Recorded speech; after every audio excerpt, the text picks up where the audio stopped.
YouTube? Welcome back to another video. So, I don't know what it is, and maybe this is just recency bias, but we seem to be getting the question on Reddit and on Discord, maybe even somewhere else, about doubling on trumpet and trombone at the same time. And this seems to be mostly coming from trombone players who want to pick up trumpet. Yes, this is my pocket trumpet. I've had this for, wow, 10 years now, something like that. A long time. And I am strangely qualified to talk about this because I played a lot of trumpet in high school. I am that person who doubled on trumpet and mostly euphonium, but also played trombone at the time. And the answer is pretty simple. If you want to be good at trombone, like actually good and not just kind of like playing it casually, no, don't play trumpet. If you want to be not great at two instruments, by all means, pick up trumpet. If you want to be good at trombone and trumpet at the same time, be prepared to put in 3-4 hours a day of practice on both instruments, not each, but combined, to keep up the chops and sound concept and everything for each instrument.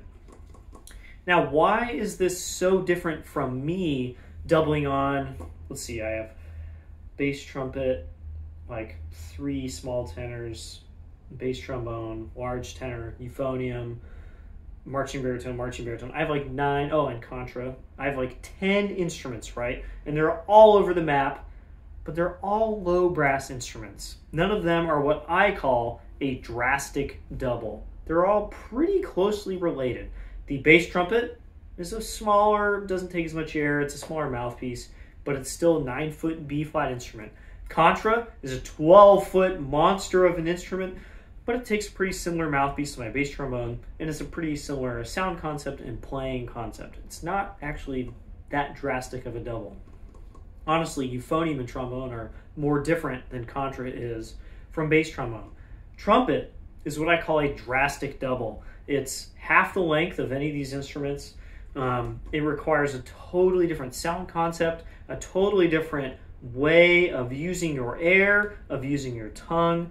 Yes, it's a brass instrument. Some things do carry across. Obviously, all the fingerings are the same, an octave up, of course. There's lots of things that kind of work, but in order to play it well and to have endurance and capability of reading music well and doing all the things that actually matter on trumpet, you have to put in a lot of time. In high school, I just messed around and played everything all the time, like lots of players are wont to do when they're young, and I had fun, but it wasn't really fulfilling. I really want to hit that second category of fulfilling, where it's actually moving things forward for me, and I'm getting something legitimate out of it. And I never really got that from trumpet. And shortly after high school, just didn't play it nearly as much. And I still have this, and I love it, and every once in a while I get it out and just noodle it a little bit, and my face is trashed. It's just not really worth playing that much, honestly.